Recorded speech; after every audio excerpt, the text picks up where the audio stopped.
Permanent magnets are difficult things to understand. In fact, if we're absolutely honest with ourselves, we don't understand them. You see, either end of a bar magnet will attract a piece of steel.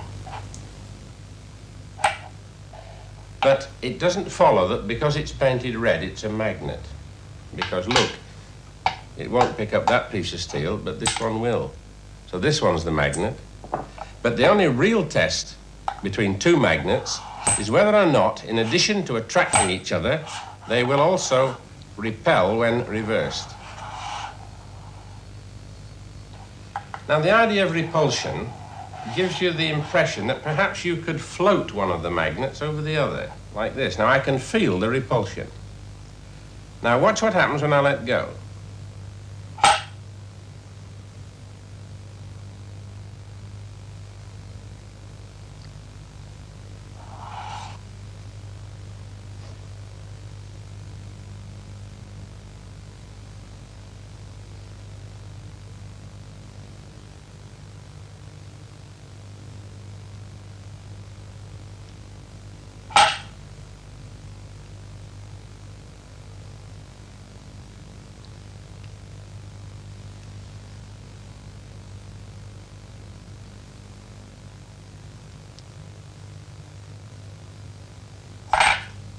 You see, it won't stay there. You get the repulsive force, but we say it's not stable. Now, people have proposed this idea for suspending railway carriages over a track because it uses no power. But then you have to do something about stopping it falling off sideways. Now, we can make ring magnets like these. In this case, the whole of one side is a north pole and the whole of the other is a south. So if we get two of them, we can try and float one over the other. And again, you see, you get the lift, but we can't get the stability unless we put in a glass tube.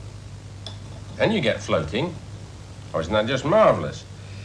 People have suggested you could use this for floating railway carriages, but you see, the clearance there perhaps isn't big enough. So what we'd really like to have is some more magnets to make it stronger.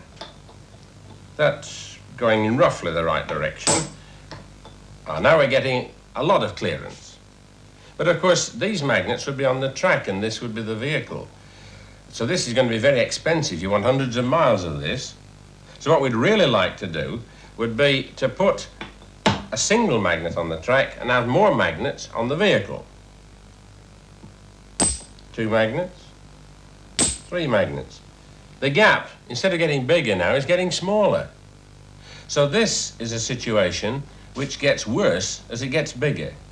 So it is no good for railway vehicles. Now there's another kind of magnet which doesn't involve the use of rings or anything like that. Instead, a coil of wire. We're going to take an iron bar and push it through the center of the coil and then pass an electric current through the coil. Thank you, Barry.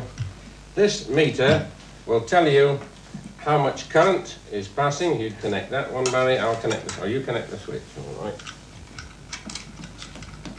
Now all we need is a battery to connect to here, and we shall be able to make a magnet out of that bar of steel, which at the moment is not magnetized.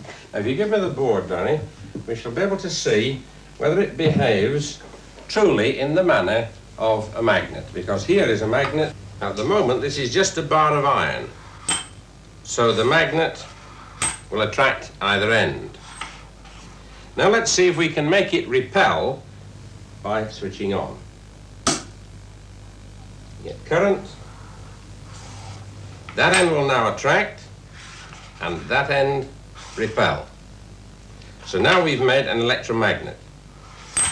But will it work without the iron core?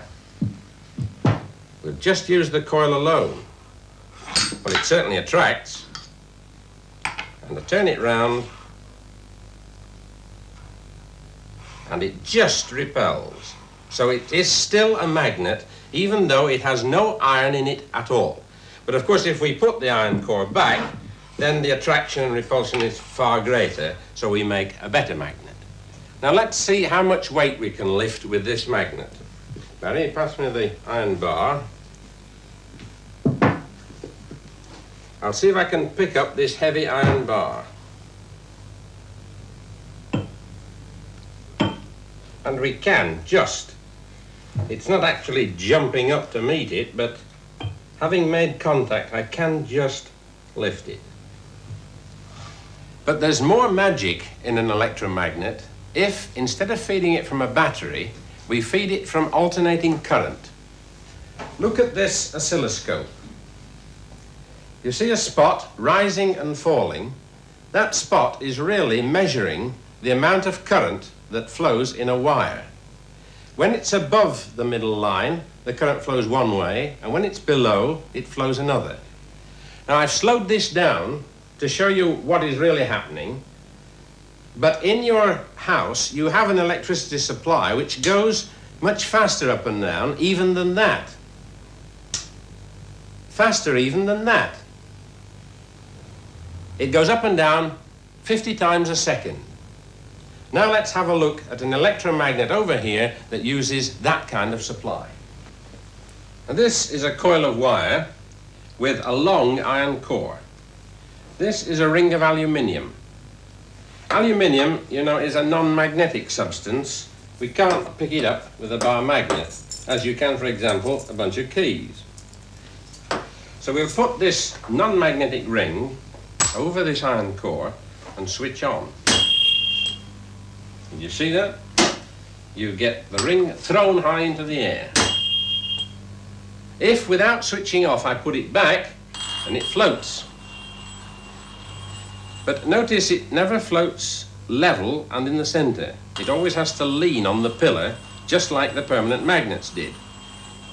If I put a thinner ring on, it doesn't float quite so high. Thinner still, a lot lower down. And if we go to the ultimate and cut a ring from kitchen foil, which is also aluminium, that doesn't float at all.